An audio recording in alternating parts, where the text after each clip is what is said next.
नमस्कार good morning John Odia TV YouTube channel रे आपण मानकु पुणी थरे स्वागत।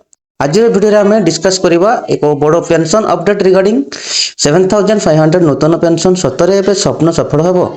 78 लाख रु अधिक पेंशनर्स माने एबे सरकार को निष्पत्ति को अपेक्षा करिसंती। एम्प्लॉय प्रोविडेंट फंड ऑर्गेनाइजेशन द्वारा परिचालित ईपीएस 95 एम्प्लॉय पेंशन स्कीम 1995 अनुसार देशर लक्ष लक्ष पेंशनर्स माने पेंशन पाउछंती। किंतु वर्तमान नूतन पेंशन मात्र 1000 अछि, जहा सहित आजिर महंगारे जीवन चलाइबा कष्टकर। पेंशनर संगठन माने दीर्घ दिन धरी दाबी करुछंती नूतन पेंशन 7500 करा जाऊ, डिएनएस अलाउंस जोग करा जाऊ, चिकित्सार सुविधा दिया जाऊ। सेमानंकर कहबा अनुसार वर्तमान 1000 पेंशन रे औषध खर्च मध्य हेउ नाही। केंद्र सरकार पूर्व कहिसंती जे पेंशनर्स वृद्धि विषयटी अर्थनैतिक परिस्थिति और तहबिल पर निर्भर करे।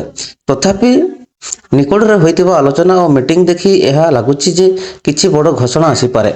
78 लाख पेंशनर्स को आशा अच्छी देशर 78 लाख रु अधिक ईपीएस 95 पेंशनर्स माने एबे सही दाबी पूर्ण हेबो बोली आशा करूछंती।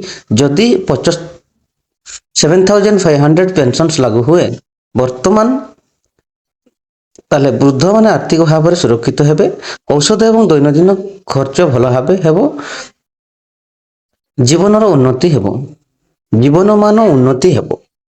एपर्यंत सरकार द्वारा अधिकृत घोषणा होई नाही, किंतु आंदोलन और चर्चा बेसी जोरदार होईछि।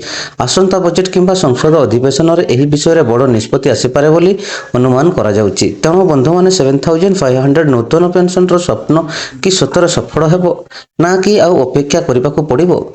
आपनकर मतामत कमेंट रे लिखंतु, वीडियोटी को लाइक करंतु, शेयर करंतु और चैनल को सब्सक्राइब करबा को भूलिबनी। धन्यवाद।